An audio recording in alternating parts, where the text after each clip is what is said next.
నమస్తే. మనతో మాట్లాడడానికి TDP spoke person Durga Prasad గారు ఉన్నారు. ఆయన అడిగి మన వివరాలు తెలుసుకుందాం.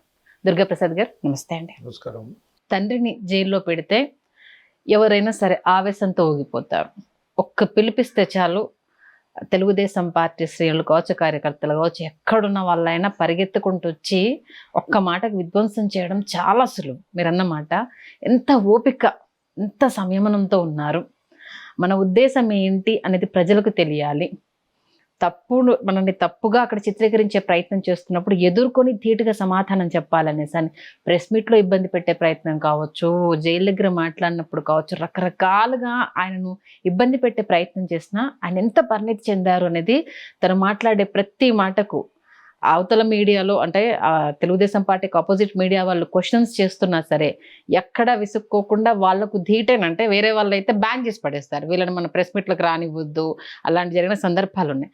బట్ ఎక్కడ వాళ్ళు వచ్చారా అమ్మ అని కనుక్కొని మరి వాళ్ళకి సమాధానం ఇవ్వడము అనేది ఆయన ఎంత ఇంప్రూవ్ అయ్యారు అంటే తెలుగుదేశం పార్టీ అక్కడ ఏపీలో స్థాపించిన నారా లోకేష్ గారికి ఇప్పుడున్న లోకేష్ గారికి అని అంటే నిజంగా అంటే ఏ విషయాల్లో బాగా ఇంప్రూవ్ అయ్యారని మీరు అనుకుంటారు? డెఫినెట్గా అండి. చంద్రబాబు నాయుడు గారు జైల్లో ఉన్నప్పుడు అసలు మాలాంటి వాళ్ళకే చాలా ఇదిగా ఉడికిపోయింది ప్రతి ఒక్కరికి.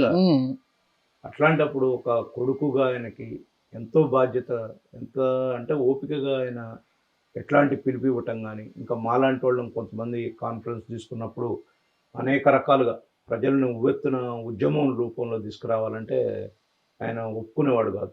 మేము కూడా అనేక సార్లు మాట్లాడాం. ఈ 52 రోజులు జైలు జీవితం గడుపుతున్న చంద్రబాబు నాయుడు గారికి ఈ రకంగా కాదు, అసలు ఒక స్టేజీలో మేము కొంతమంది ఓపెన్గా చెప్తున్నాం వాళ్ళ మీడియాలో, అసలు కార్యకర్తలంతా బర్న్ చేసేంత పరిస్థితి వచ్చిందంటే మేమే మీటింగుల్లో ఫోన్ చేసి ఎక్కడికక్కడికి ఏం చేయొద్దు, మనం అహింసా మార్గం. తెలుగుదేశం పార్టీ నిజంగా కూడా ఆ కుటుంబం రాయలసీమ నుంచి వచ్చింది కానీ చంద్రబాబు నాయుడు గారు, కానీ రాయలసీమ యొక్క పౌరుష లక్షణాలు అయితే కనపడలేదండి మాకు. నిజంగా రియల్గా కూడా చెప్తాను. ఈవెన్ లోకేష్ బాబు గారు కూడా ఎంత ఉందాతనంగా అంటే, తండ్రి ఒక పక్క జైల్లో ఉన్నాడు, ఒక పక్క లీగల్ అఫైర్స్ చూస్తున్నారు, ఒక పక్క ప్రెస్ మీట్లు. మీరు అన్నట్టు నేను కూడా చూశాను ప్రెస్ మీట్లు చాలా. వారు అడుగుతారు, సాక్షి టీవీ వచ్చిందా, ఇంకా మిగతా టీవీలో వాళ్ళు ఎవరైనా ఉన్నారమ్మా అడగండి, ఏం ప్రశ్నలు అడుగుతారండి. అవును, that is capacity of leader. ఖచ్చితంగా. అందుకనే బ్యాన్లు చేయకుండా వారు వచ్చినప్పుడు వారికి ఆన్సర్ చెప్పటం అదంతా కూడా చాలా పరిణితి చెందిన లీడర్గా చాలా ఇదేండు. కానీ చాలా గొప్పగా అసలు ఆయనకి నిజంగా కూడా చంద్రబాబు నాయుడు గారి యొక్క కీర్తి ప్రతిష్టలు నిలబెట్టడానికి చాలండి. చాలా వెరీ హానెస్ట్. ఎంతోమంది ముఖ్యమంత్రి కొడుకులను చూసాం, ఎంతోమంది ముఖ్యమంత్రులు ఇక్కడ పరిపాలిస్తే వాళ్ళ కుటుంబాల వాళ్ళు ఇన్వాల్వ్ అయ్యి పరిపాలనలో చేయటం చూసాం. కానీ ఏకైకగా చంద్రబాబు నాయుడు గారి కుటుంబం, మేడం గారు కానీ అటు పిల్లలు కానీ ఎవరు కూడా ఆ గవర్నమెంట్లో ఇన్వాల్వ్ కావటం కానీ ఎక్కడ జరగల. తర్వాత ఇప్పుడు మీరు కొత్తగా అంటే లోకేష్ బాబు గారు ఎమ్మెల్సీ తీసుకొని మంత్రి అయ్యారు, కానీ వారు చదువుకొని వచ్చిన తర్వాత అమెరికా నుంచి వచ్చిన తర్వాత ఉమ్మడి రాష్ట్రంలో తెలుగుదేశం పార్టీకి ఇంటర్నల్గా సేవ చేసింది వారు. అసలు ఈ దేశంలో money transfer scheme కనిపెట్టిందే Lokesh Babu గారు.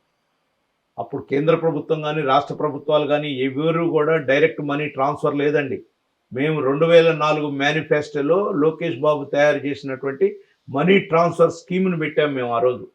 సంక్షేమ పథకాలు అన్నీ కూడా బ్యాంక్ అకౌంట్లలో ఎవరెవరు లబ్ధిదారులకు పడాలనేది ఆ రోజు లోకేష్ బాబు గారు ఇచ్చినటువంటి సూచన మేరకే మేము మా మేనిఫెస్టోలో పెట్టాం. అది ఈరోజు అన్ని రాష్ట్ర ప్రభుత్వాలు, కేంద్ర ప్రభుత్వాలు అన్నీ అమలు చేస్తున్నాయి. ఇది that is the leader capacity. ఆయన ఎంతో మాకు ఆల్రెడీ మాకు ఒకటి సహాయ నిధి ఉంది, దానికి ఆయన సమన్వయకర్తగా ఎప్పటి నుంచో ఉన్నారు. కార్యకర్తలకు ఇబ్బంది పడ్డ వారి ఆధ్వర్యంలోనే స్కూల్స్ నడుస్తున్నాయి, కాలేజెస్ నడుస్తున్నాయి, కార్యకర్తల సహాయ నిధి ఇప్పటికీ నడుస్తుంది, వారే జనరల్ సెక్రటరీగా ఉన్నారు దానికి. కాబట్టి వారు ప్రజాసేవకి పార్టీలో వచ్చి మొన్న మంత్రి పదవి తీసుకోకముందైనా సరే ఈ పార్టీకి ఎప్పుడైతే అమెరికా నుంచి చదువు అయిపోయినాక వచ్చారో వారు బ్రహ్మాండంగా పార్టీకి ఇంటర్నల్ గా పనిచేశారు. ఆ తర్వాతనే మేము తెలంగాణ మా పార్టీకి కూడా పనిచేశారు 2 years. తర్వాత వారు ఇక అనుకోని కారణాల వల్ల ఆంధ్రాకి వెళ్ళటం జరిగింది, అక్కడ మంత్రి పదవి తీసుకున్నారు. మంత్రి పదవి తీసుకున్నా కూడా ఎవరు వేలెత్తి చూపేది లేదు. వారు ఇచ్చినటువంటి వారికి ఐటీ మినిస్టర్ కానీ పంచాయతీరాజ్ మినిస్టర్లు కానీ ఇవాళ ఆంధ్రప్రదేశ్లో లోకేష్ బాబు గారు వేసిన సీసీ రోడ్లు తప్ప ఈ ప్రభుత్వం వచ్చినాక ఏవీ లేవండి. ఇవాళ రోడ్ల పరిస్థితులు చూస్తున్నాం ఎట్లా ఉన్నాయి అనేది. అదేవిధంగా ఐటీలో ఈ బ్రహ్మాండమైనటువంటి ఎక్స్పోర్ట్స్ పెంచారు. ఐటీలో అనేక కంపెనీలను తీసుకొచ్చి ప్రతిష్ఠించారు. వారు ఎప్పుడైతే గవర్నమెంట్ నుంచి పోయిన తర్వాత మేము చేసుకున్నటువంటి ఎంఓయూలనే మొత్తం ఖరాబ్ చేసి పెట్టిండి మహానుభావుడు. అక్కడ పెట్టుబడులు లేకుండా అయిపోయినాయి. కాబట్టి లోకేష్ బాబు గారి విషయంలో, యువగళం విషయంలో బ్రహ్మాండంగా రాష్ట్ర ప్రజలను చైతన్యపరిచారు. రాష్ట్రం ఎన్ని ఇబ్బందులు పడుతుందో ప్రజలకి గ్రౌండ్ లెవెల్లో కూడా తీసుకుపోగలిగాడు అనేది మా ఉద్దేశం. ఇప్పుడు యువగలం పాదయాత్ర తర్వాత గ్రౌండ్ లెవెల్లో వినిపిస్తున్న ఒక న్యూస్ ఏంటంటే నెక్స్ట్ అటు లోకేష్ గారి మీద కావచ్చు, చంద్రబాబు నాయుడు మీద గారి మీద కావచ్చు, ఇంకా కేసులు రాబోతున్నాయి. ఎలక్షన్ టైంలో మరింత ఇబ్బంది పెట్టే ప్రయత్నాలు చేయబోతున్నారని ఒక వాదన వినిపించే ప్రయత్నం చేస్తున్నారు. దీని గురించి ఏదైనా ఇన్ఫర్మేషన్ ఉందా? డెఫినెట్గా మేము కూడా విన్నామండి. అయితే వారు ఇప్పుడు ఎన్ని కేసులు పెట్టినా ప్రజా కోర్టులో వైసీపీకి శిక్ష తప్పదు. మేము రాజ్యాంగబద్ధంగా న్యాయపరంగా ఎన్ని కేసులు పెట్టినా ఎదుర్కొంటాం. చూశారు ఇప్పుడు చంద్రబాబు నాయుడు గారు న్యాయపరంగా 52 రోజులు జైల్లో ఉండొచ్చాడు. మేము బెయిల్ వచ్చినప్పుడే బయటకు వచ్చాం. కానీ ఇదే జగన్మోహన్ రెడ్డి వారి బాబాయ్ మర్డర్ కేసులో అవినాష్ రెడ్డి గారిని ఏం చేశారో చూసాం మనం. 1500 మంది పోలీసు పోయి అయినా అరెస్ట్ చేయొచ్చు. 1500 మంది జనాన్ని పెట్టుకొని అడ్డం పెట్టుకొని అరెస్ట్ కాకుండా తప్పించుకున్నారు. అది చంద్రబాబు నాయుడు గారికి ఉన్న నిబద్ధత, వైసీపీ పార్టీకి ఉన్నటువంటి ఇది నిబద్ధత. ఇవాళ ఆ రోజు వాస్తవంగా అక్కడ సార్ ఎక్కడైతే నంద్యాల పర్యటనలో ఉన్నారో ఆ రోజు అరెస్ట్ చేసినప్పుడు వైసీపీ పార్టీ ఇప్పటికైనా గుర్తుపెట్టుకోవాలి. చంద్రబాబు నాయుడు గారు అరెస్ట్ కాకూడదు అనుకుంటే కొన్ని వేల మంది వచ్చి అక్కడ ఆపుతారు. వారు ఆ రోజు పర్యటనలోనే ఉన్నారు. పక్కనే నంద్యాల కూడా ఉన్నది. అయినా కూడా మేము అందరూ ఫోర్స్ చేసాం. పబ్లిక్ని తెప్పించి బాయ్కాట్ చేద్దామని చూసాం. కానీ చట్టం తన పని తాను చేస్తుంది, మనం కూడా చూద్దాం, చట్ట ప్రకారం పోదామని చెప్పి ఇప్పటికీ చట్టాన్ని గౌరవించే వ్యక్తి చంద్రబాబు నాయుడు గారండి. చట్టాన్ని గౌరవిస్తుంది కాబట్టి తెలుగుదేశం పార్టీ లోకేష్ బాబు గారి మీద కూడా కేసులు పెట్టారు. అటెండ్ అయ్యారు, వారు కూడా అటెండ్ అయ్యారు సిఐడి ముందు. అవును. కానీ ఆశ్చర్యంగా ఉంది, మొదటిసారి సిఐడి ఏదైతే సిఐడి ఉందో వైసీపీ పార్టీ కార్యకర్తలాగా పనిచేశారు. దురదృష్టకరం. సిఐడి అనేది ఒక స్పెషల్ బ్రాంచి, ఇన్వెస్టిగేషన్ చేయాల్సినటువంటి బ్రాంచి. ఇవాళ వైసీపీ పార్టీలో ఉన్న అధికారంలో ఉన్నటువంటి వాళ్ళు ఎవరైతే ఏం చెప్తున్నారో దానికి కేసు కట్టాలి అంటే అది కోర్టులో నిలబడదా అనవసరం. తీసుకుపోయి అరెస్ట్ చేయాలో, జైల్లో పెట్టాలో, మళ్ళీ తీసుకురావాలి. జడ్జీలతోటి అనేక సార్లు తిట్లు పడ్డారు. కాబట్టి ఇలాంటి పరిపాలనని ప్రజలు ఎవరు కూడా ఇది చేయరండి. చట్టం నిజంగా కూడా కేసులు వాళ్ళు ఇంకా కేసులు పెట్టినా సరే రాబోయే 3 నెలల్లో ఎట్లాగో ప్రజా కోర్టులో వాళ్ళకి శిక్ష తప్పదు. ఆ శిక్ష నుంచే తప్పించుకోలేరండి.